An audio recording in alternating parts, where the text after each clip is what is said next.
Catherine Bernardo, ibinuko ang umano'y pangingialam ni Daniel Padilla sa kanyang career.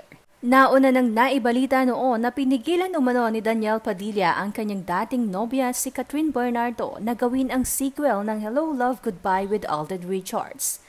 Kesyo insecurity at selos daw ang umiral kay Daniel. Lalo pang araw itong napatunayan nang bumisita si Daniel sa shooting ng Hello, Love, Goodbye sa Hong Kong kung saan ang dahilan daw nito ay dadalawin lang niya ang kanyang mga kaibigan sa production. Kung ganoon ay bakit may lumabas umanong dinedma ni Daniel si Alden? Ayon naman sa mga tagapagtanggol ng aktor ay kontrabida din umano si Catherine sa mga projects ni Daniel.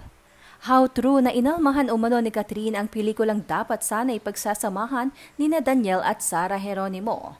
At mayroon ding kumalat na balita na pumalag din si Catherine sa supposed film project ni Daniel kasama sina Liza Soberano